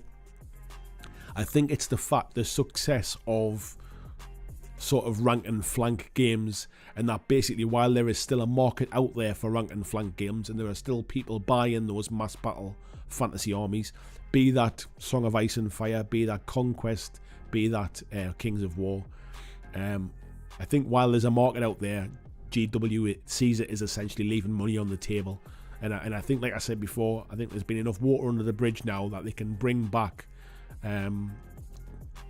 the old world and basically resell a lot of that product to people that bought it the first time around. Super Pokemon saying, give me back my Tomb Kings. Somberlin says, there was no internet, there were no mainstream fantasy games with cool attitude. Kids like us went to stores and looked at the cool barbarian on the Hero Quest cover, and then we got it for Christmas. It was that as well. I mean, the internet is definitely expanded a lot of that stuff, and people's like access to stuff. You don't learn about the new toys by watching TV commercials anymore, kind of thing. Yeah, Tony saying he thinks that the fantasy roleplayer had legs. He just needed someone to support it. I think that's the thing, mate. There's a massive audience still loves that old world stuff, and the Total War Warhammer games are certainly managing to kind of keep that pot boiling, if you like. Ed back in the 80s, before GW ditched role players, fantasy Warhammer Fantasy was as big as D&D and bigger in some places. That nostalgia and the remaster of Enemy Within were the key factors. Vincent City replaced all his old world Warhammer stuff with Kings of War stuff and will stay with Kings of War. It'll be interesting to see what the effect on Kings of War is. I mean, it has to have some effect. There will be some people who are massively passionate fantasy gamers who will drift back. I think it's just inevitable kind of thing. However, a lot depends upon what we still don't really know what's coming back. We know there's models coming back. Like we're assuming there's a rule set coming back to go with it as well. Is it going to be something less complex? Is it going to just be cut and paste from the last one? What's the release model going to be like? You know, are they going to be plastic? Are they going to be resin? Like there's a million different things to think about. And so until we know more information, I think it's hard to know what the outcome will be. But we'll see. Type 40 TARDIS is saying the death of Old World really soured me on GW, since his two armies were Tomb Kings and Bretonnians.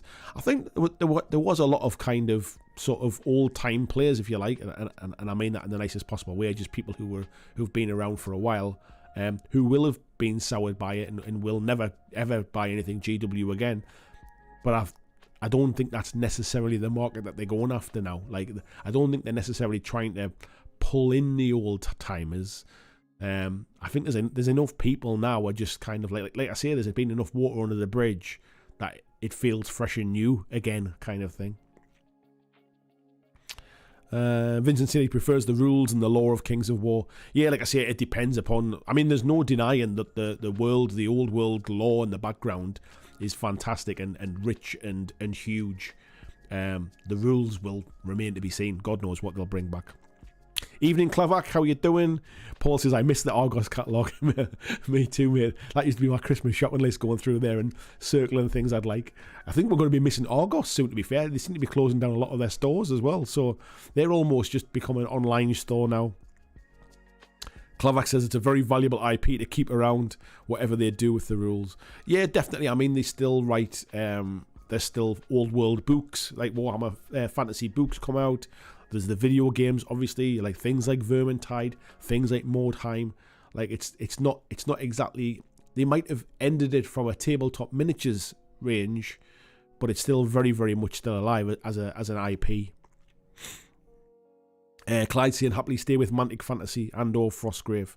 I think you might find some people will buy GW fantasy miniatures to play in Kings of War. No doubt. Maybe some people will use Kings of War miniatures to play in fantasy like they used to. Excuse me. Paul says our town Argos is now in Sainsbury's. Yeah, there's the same in ours as well, mate. Sainsbury's own Argos. They own Argos, Home Base, Habitat, something else as well, and I forget what it is. But I think you'll start to find that now. I mean, I think the days of going into Argos and browsing through the catalogue and having a look are probably long gone now. Everybody just kind of, it's all click and collect or delivery now. So essentially all they really need is a shop front and a warehouse. And I guess in the interest of saving money, that's exactly what they're doing there. They're putting them all in Sainsbury's stores now. Ed saying he's not playing Kings of War and probably won't play the old world as he's not into I-Go-You-Go games. If they made it Rune War style though, they could have all my money. I think a lot of it is also, mate, is the size of the game's probably a big put off to people. You do need and have always needed lots of miniatures, and the price point is going to be very interesting on that one, because like if for example you need like 40 miniatures for a unit of like archers or something like that, that's going to get damn expensive at current GW prices. And if that's only one unit, that's where Kings of War has a little bit of an upper hand in the way it works. In that it's multi-basin and it's a set footprint, and if you only want to put like half the amount of models on, it still counts for the same thing. The difference with Warhammer Fantasy was always you had to take models off as they took wounds, so you needed all of the models on a base. Type 40 Taurus says Kings of War lore's really grown on me. The Kings of War novels are surprisingly good. Yeah, I've read a few of them, mate. I think they are quite good actually. There's just not the volume of them, that's all. And it's like anything, as soon as it gets compared against something else, it's easy to say, well, it's easy to say Mantic's lore isn't as rich, and it's like, well, yeah, but Warhammer Fantasy had 25 years of novels and background. Like Kings of War, for all it's been around for 10 years, hasn't had 10 years of like background lore and stuff. It's only probably the last 3 or 4 that they've really started to get on top of it.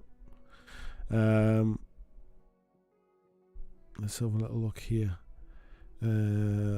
Type 40 Todd said he's reading Broken Alliance now, loving it. Can't recommend Pious enough as a damn good naval fantasy story. I've actually read Pious, I quite enjoyed it. I'm a big fan of the Dreadball story as well, that was pretty good. I know nothing to do with fantasy, but the same publishing company and their authors. Paul says, as fantasy settings go, the old world is one of the best, but when they canned fantasy battles, I already had one foot out of the GW door. I could play in the Warhammer world with other rules and minis. Yeah, and it's the same, people are having those same kind of conversations now with 40k. That's where companies like one-page rules spring up and try and kind of steal a little bit of a march on that. It's something else I kind of want to look at in the near future as well, is I hear a lot of people complaining about the rules for, say, 40k, and saying, well, if I want to play in the universe, but I don't want to use those rules. But I feel like everybody feels that they have to play matched play, like balanced lists and all that kind of stuff. Like if you're playing one game every 3 or 4 months, to the point where like you're quite happy to ditch the rules and play one-page rules or whatever, I do wonder whether just like, just putting anything on the table or playing, I can't even remember what it's called now. Is it battle points or whatever it is? I forget what they're called. I do wonder if there's other ways to play 40k that nobody plays, because everybody's almost sort of brainwashed or sort of group-thinked into matched play is the only way to play kind of thing. Big Dave says, I multi-based most of my fantasy battle minis for Kings of War and don't regret it. The rules for the old world will decide if I play. Yeah, like I say, we know nothing about that at the minute, mate. Ed saying he had about 5,000 points of High Elves back when Third had its army lists rather than individual books. I'm well aware of how big those armies can get. Yeah, and I mean, let's be honest, they weren't cheap back then. When you're buying 5,000 points of miniatures, they weren't cheap back then either. Sorry, there was a little thing flashed up on there, said there was no data on the video. I thought my internet had died, but it seems to be fine. It seems to be fine. Tony's saying as well, Handa is fascinating too, but that's RPG again, has its parallels with fantasy roleplay. I'm not particularly familiar with a lot of roleplaying stuff. It's never really been something that's been on my radar very much, other than D&D because of its size. And I guess like roleplay stuff is a bit like how 40k is to people who vaguely know about tabletop gaming kind of thing. It's like if you say miniatures games and someone goes, oh, what do you mean? You go, you know Warhammer? You go, oh, Warhammer, I know what you mean. Yeah, it's that kind of thing.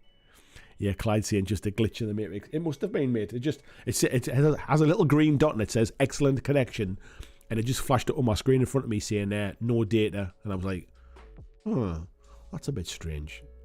And then while I was like looking at it, I was still talking to you, and I was looking at that, and then it came back with excellent connection. So whatever it was, it has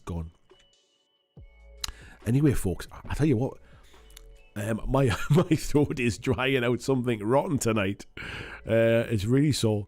Ed saying, 8 High Elf Dragon Lords was a fortune. When they changed to army books and my High Elves could only have one dragon, I was very angry.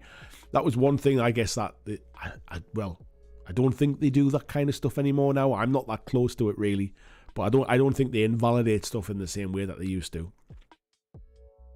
So what else do you want to talk about tonight, folks? As well, I'm obviously my throat's drying out a little bit. I could do with a little bit of a breather, but I'm going to keep going. Let me know what else you want to chat about as well tonight. What's on your tables? What you're painting? What have you been playing? Who's been getting some games in? Who's looking at new stuff? Who's bought anything in the Black Friday sales or the Cyber Monday sales?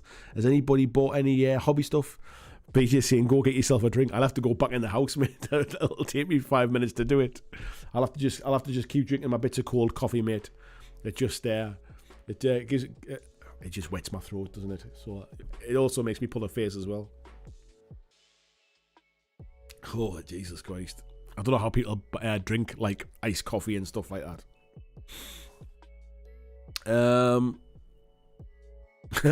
Clyde saying he needs more likes to keep going. Yeah, you got to feed the machine, mate. VJ saying you need a beer, mate. Yeah, it's all in the house. It's all in the house. Vincent says he's building a fantasy winter terrain for his club. Nice one, mate. Type 40 Tortoise says he's waiting for PAX Unplugged on Friday. I want to chat to Mantic and ask if they killed Overdrive. They haven't killed Overdrive, mate. It's just not something that needs constant releases. Like, Overdrive is a game like Dreadball, where there's stuff out for it. Like, it doesn't need constant releases like all the time. We're so used to it from companies like Games Workshop having like monthly releases or weekly releases even. That I think we kind of think that that all companies need to be the same. But yeah, Overdrive it's kind of self-contained. It's like it's almost like a board game, really. It's had a few releases for it. It's had a few expansion stuff. I don't think it necessarily needs more stuff. VJ says, did they do rules for any of the other big guys from the various games for Overdrive? I think they pretty much all of the miniatures in Overdrive have rules in, like Dreadball, and I think they even have rules in, I want to say a Dead Zone, but I could be wrong.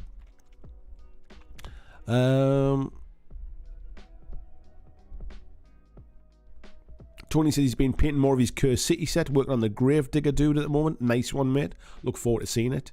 Ed saying match play is intended to make it easy to play pick-up games. It's great for that, but not the be-all and end-all. I think, do you know what it is, mate? I get that, and it's definitely the format for like tournaments and stuff. But I do wonder how many people like literally play pick-up games.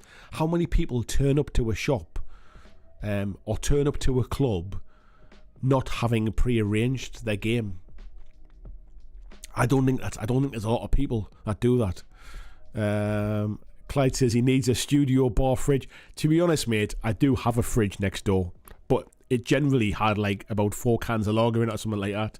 And with energy costs going up, it didn't seem very energy efficient. So I took the beers out and just turned the fridge off. The beers are in the house now. It felt a little bit frivolous to have that for that. Alex says, not Black Friday deal, but just got a nice haul of Spires for January club event. Nice one, mate. Have you been buying anything special? Paul saying he finished one of the Infinity Code 1 squads after having the box over a year. Now onto his Admech Tech Priest. I tell you what, mate, gluing them together is the pain in the backside for me. I got the, what's it called? The Operation Blackwind, and I got about a third of the way, or two, not even a third of the way, maybe it's a quarter of the way through gluing the models together, and I just put them back in the box and stopped. I hate gluing together those metal models. Christian's painting up he's finishing up his paintings challenge entry now. He's got a bit more time. Nice one, mate. Do we think Dave? Nice to see you, mate. He says Dark Tide inspired me to pick up a box of Blooded to convert to, is it Mobian troops? Told you that's what happens. Thank you very much, mate. Paul says he's clearing his hard drive space for Dark Tide. Yeah, I don't think it's a small file, mate, is it? John said he's distracted here, working on a Russian-made power plant terrain kit I got about 15 years ago. Was good value, excuse me. Just the right amount of crunch. Oh no, that's something different, sorry. Good value. Wish I could still get these sets. Alex says he's really enjoying painting the Parabellum models. The game is easy to get into. I do like the bigger scale models for Parabellum. I've been looking over them and I'm struggling to find a faction that really stands out to me that I would want to kind of spend money on and paint. That's where the barrier is for me at the moment, mate. But I'm looking. Jez says he's set up and had a playthrough of the Slain game to see how it works. I reckon it's going to be a fun play, just the right amount of crunch, but not too much, enough to spice it up. Nice one, mate. Type 40 Tardis is saying there's supposedly a new rival pack coming with a plague big guy and a mech dragon. It may have been pushed back. I think it's just a timing thing, mate. I mean, Mantic are a small company. Like, they don't release on the same kind of frequency as like everybody else, as like Games Workshop, and they've been focusing on getting the new rules for Kings of War out. They've obviously been on they've come off the back of Firefight, where the push through the summer was the Firefight stuff. They're obviously getting ready with their Kickstarter for the terrain crate stuff. They've got the ambush armies coming out in January. They've just released 2 new armies for Kings of War over the last few months. So it's just a case of like working on, like, you know, they don't have a team of people. Like, they don't have a Kings of War team and a Firefight team and a Dreadball team and all that kind of stuff. Like, they've got like 3 people doing the bulk of the work when it comes to new releases. Vincent says we're somewhat having trouble getting the demos organised at times. Demos, what were we talking about there, mate? I'm looking back to see what we were talking about. The fantasy terrain, that was it, mate, wasn't it? Excuse me. Ed says by pick up, I pretty much mean any game in a public space. Yeah, I get that, mate, but I think people, like, a pick-up game generally is just basically turning up and picking up a game, isn't it? I think it's just, it's one of those things where it's like matched player using the points has just become the go-to way to play the game. It's like everybody agreed that whatever you play in tournaments is what everybody plays. Like I never hear anybody play an open player where you literally just pick up your models and just put on the table whatever you want. When reality, like, if you're only playing, like, and this is not for everybody, but if you're somebody that plays once every quarter, you know, once every 3 months or something like that, and the majority of your hobby is painting and stuff. The reason this has come about is I've seen a load of talk on Twitter over the last few days. There've been some people who said, like, they've just literally just had their first game of 9th edition, which shows how often they play, and they're not a big fan of it. It was overly complex, too many stratagems, too much of this, too much of that. Spent half the time list building and all this, and I did think, like, I think we're agreeing if this is the first game of 9th that you've played, you're not a massive sort of, you don't play on a massive frequency. So why do we beat ourselves up about playing like matched points tournament level games when you're probably never going to play again for like another, well, you haven't played for 3 years or something in this new edition. So that's what I was trying to sort of get my head around a bit.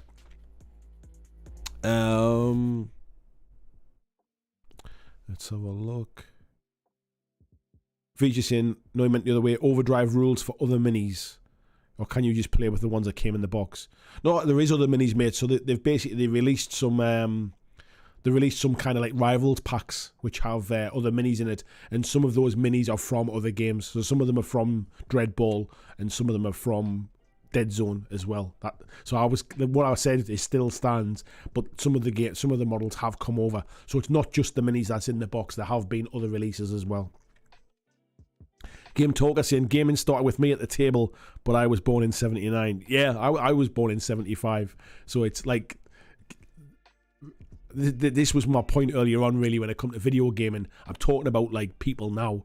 Like, video gaming is, everybody plays video games now. If you're a person under the age of 20, I imagine most people play video games these days. I know a lot of people over the age of 20 do as well. But my point being is that if that's the entry point of people getting into tabletop gaming, video gaming is probably a bigger opportunity to kind of to bridge a gateway. Excuse me. Gary Jensen saying, I just clear coated my Mechanicus Charodon terrain and it orange peeled. Oh, not nice, mate. Alex is also looking at Dystopian Wars, but won't start until he's had a game and see what the enthusiasm's like locally. Yeah, that's the best way, mate. It's for me, that the rules seem a little bit complex. I'll be completely honest. It doesn't feel really accessible. I haven't played it yet, and one of the reasons I haven't played it is because the stat lines were a constantly moving feast.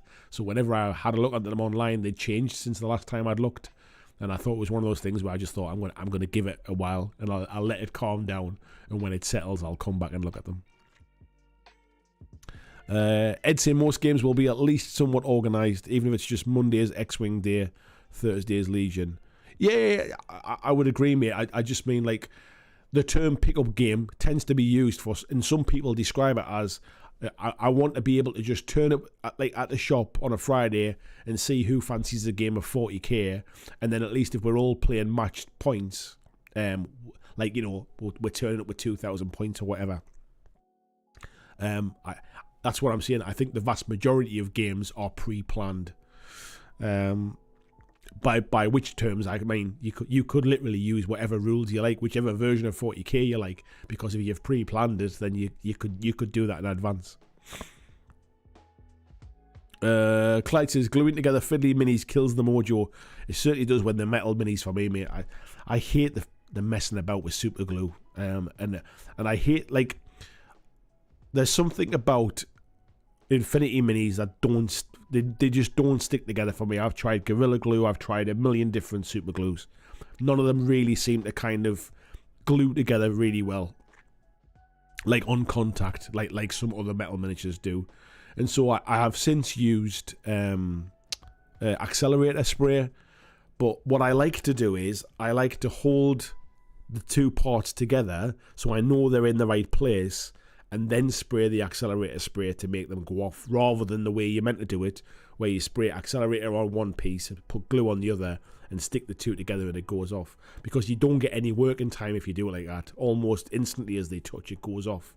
But the problem is the Infinity Minis are so small and fiddly that when you're trying to hold them together with two hands, you haven't got a spare hand for spraying the accelerator. So it just becomes a bit of a frustration thing. VJ's only playing board games at the minute. He says that's all he's got access to with the move. Me and the missus have played a couple of exit games in the last week, which I absolutely love. We obviously did the escape room as well on Friday, and I got a puzzle, like a puzzle box for my birthday as well from my mother and father-in-law, which is like one of these kind of like sort of like locked box type things, and yeah, a little bit like Hellraiser, where you've got like the puzzles to solve to gradually kind of unlock and take the box apart, and there's a little kind of secret on the inside. And I sat and did that on Sunday morning. So I'm quite into my puzzles at the moment. I'm quite into puzzles, escapey room kind of stuff. I've really enjoyed the exit games. And on Saturday morning, we'd been in town on Saturday night for drinks and food and stuff like that. On Saturday morning, we had some breakfast. We went to a travelling man shop in town. Have a little bit of a look around. They had like a 20% off sale for Black Friday, so we picked up a few more of the exit games that we hadn't played, some of the like the harder difficulty ones. So we picked up some of those on Saturday as well. So we've got a few more to play over the Christmas period.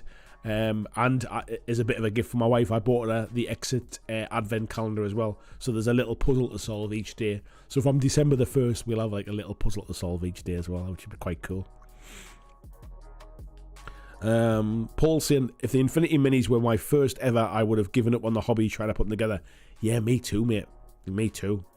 Tasty Brain Drain saying, it's not much, but did you buy the Essentials kit for Star Wars Legion that was on sale for Black Friday? No, mate, I don't really buy the Star Wars Legion stuff, to be fair. Vijay saying he got some new ones for his birthday. Nice one, mate. Game Talker says, would anyone else like to see more for Wild West Exodus? It's gone really quiet, mate, hasn't it? Like, with Dystopian Wars seems to have really taken the wind out of the sails for Wild West Exodus. And bearing in mind, they did invest in a brand new starter set not that long ago, which was the boxes next door. Yeah, it is. It's in the other room. Showdown at something it was called. It does seem a bit weird that I feel like Warcradle have lots of big plans, but don't have the staff to kind of to focus on it. So Wild West Exodus has just really taken a backseat. Mythos, another fantastic game that they've got, just doesn't even get spoken about anymore now. It's kind of weird, I'll be honest. Yeah, VG is saying, yeah, expecting GW levels of output from Mantic's a bit unrealistic. Yeah. Alex says he's got some Avatara, Mimetech Assassin, and Lineage Highborn really cool sculpts. They're amazing sculpts, mate. I just can't pronounce half their names and I kind of build them. Clyde says, I love the look of the Wild West Exodus terrain, but I hate putting it together.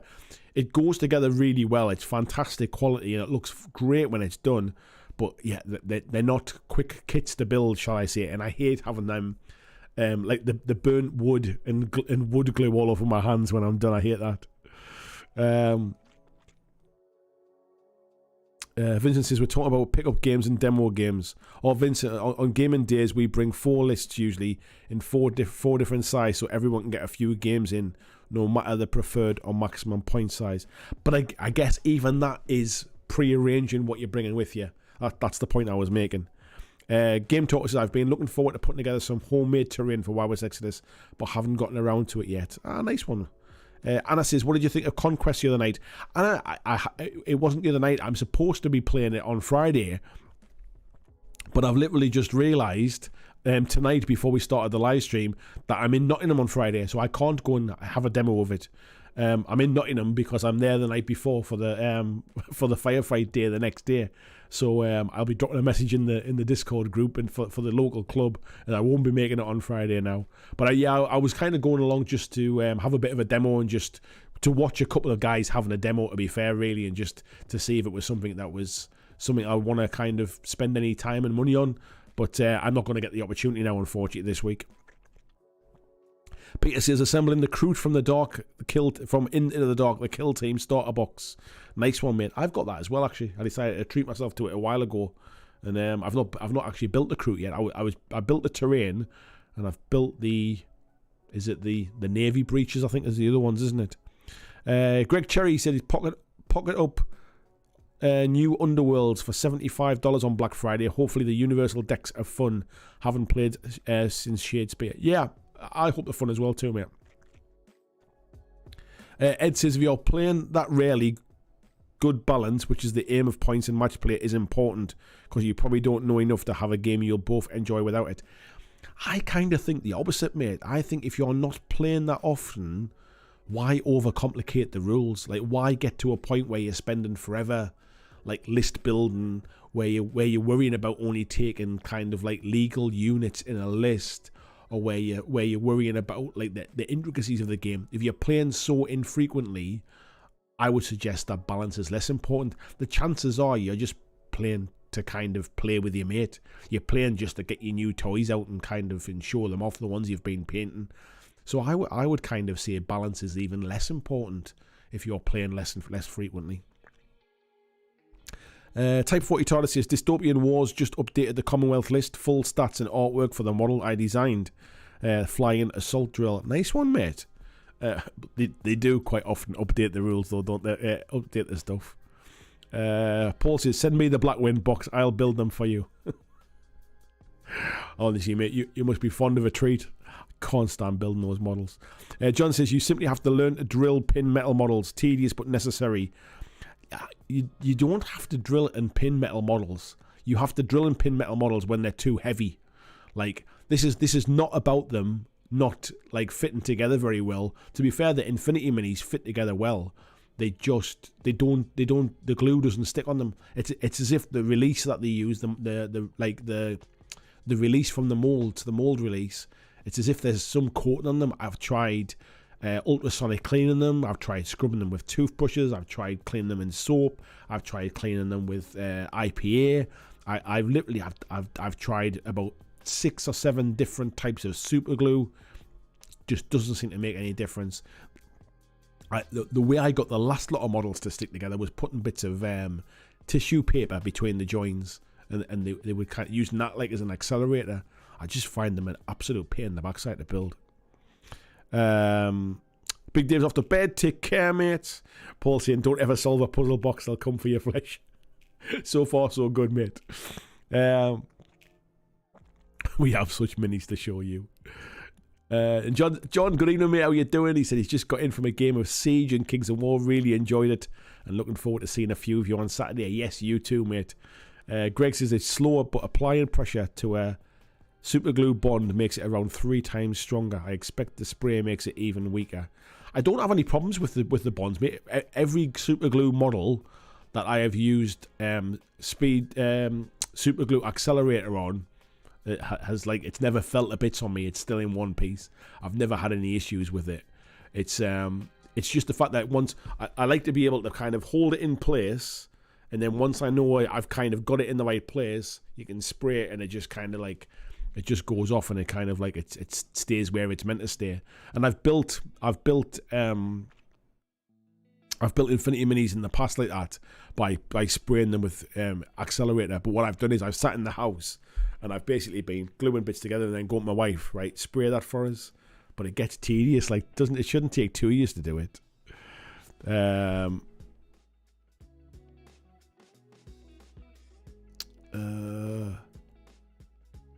John saying, buy a pin vise, a selection of drill bits. Yeah, I've got pin vices. I've got paperclip stuff off it.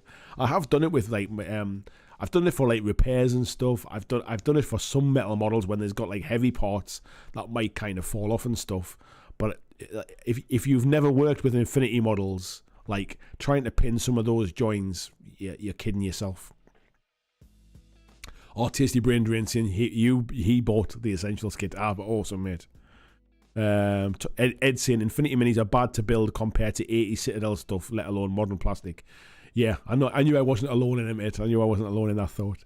Vincent says, in Berlin, most all games are pre-arranged because the scene is so small. On weekends, all tables in the gaming store are booked months in advance. And on weekdays, chances are nobody is there. Making spontaneous play almost impossible. Yeah, it's not that dissimilar over here, mate, to be fair. I think in the States, I seem to hear a lot of people talking about pick-up games, about literally turning up at a game store where they're not short on space. Their game stores are a bit bigger than they are over here. But where people just literally turn up and see about getting a game. It seems to be a thing that's quite common in America because they don't have the gaming clubs that we have here. Clyde says, just painting lots and lots of things. Some Highlanders for Battletech. A couple more Hedge Knights for Birds and Badgers. Titan Crew for Pulp Alley. Or Tintin Crew, sorry. Peter saying, yeah, the Navy breaches are cool. I recommend looking on YouTube for videos that address the Into the Dark terrain. There's a few that have tips on making them easier to set up. I saw about like not priming the joins and stuff like that. I got it all built and stuff like that. It just all needs painting now. Alex is saying, yeah, don't worry, Daryl can get you a demo game anytime. I'm sure everyone at the club will be playing Conquest after Christmas if he has his way. I'm sure they bloody well will be, mate. Yeah, I am interested to find out a bit more about it, though. It's like I say, I had a demo of it probably 2 years before the game come out, so that shows you how long ago it was. It was probably around 2017, I think I had a demo of it, so it's going back some time ago. It's probably not even the same game now. Paul saying, I don't mind building Infinity miniatures. I have my own box of Blackwing to build, so it really wouldn't be a bother. Thanks for the offer, mate, but no, honestly, you're fine, mate. Don't worry about it. I'll probably not even get round to painting or doing anything with it anyway, to be fair. RPD says, sorry for joining late. Glad it wasn't just me who had trouble with Infinity models. To be honest, it's the thing that puts me off Infinity the most. I love the Infinity universe. I like the aesthetic, the artwork and stuff is really inspiring. I love the background. The game itself, for all it's quite like, it feels like a bit of a steep learning curve because it's a bit like information overload. The basic rules are very straightforward, and I love that ARO, like sort of the automatic reaction order, and I love the fact that basically you spend your activations on whatever models you want. So if you've got 10 models, you get 10 actions. You can spend all 10 on one model. You can spend 5 on one and then 5 on another. You can give each model one action. Like I quite like the game itself, but the building of the models just does not inspire me. It does not make me want to. Basically, it takes away the hobby enjoyment, where I don't really want to build the models for it. That's the problem. Ed saying, time for bed. Take care, mate. Thanks for dropping in. John says he's built about a dozen Infinity models so far, all metal, and I pinned every joint. I just do it by default with metal models. Learned the hard way years ago. I didn't really grow up with metal models. That's the thing. By the time I got into gaming, like, plastic was ubiquitous. Really, everybody had plastic miniatures, and like I've pinned like resin joins and stuff like that, and I have pinned metal stuff when I've needed to, but just find you don't need to most of the time, especially with like lighter models. Like when I've built bigger stuff, like I think when I played War Machines, some of the models were metal back then, and if you were building like War Jacks, or you were building like some of the bigger, like I had Troll Bloods, and some of the bigger trolls had quite heavy muscly arms that were on. You had to kind of pin them to hold them in and stuff, but the smaller stuff I wouldn't even bother with. John said, I couldn't even imagine I couldn't imagine even for people playing 40k turn up anywhere local looking for a pickup game. I think they're all pre-arranged.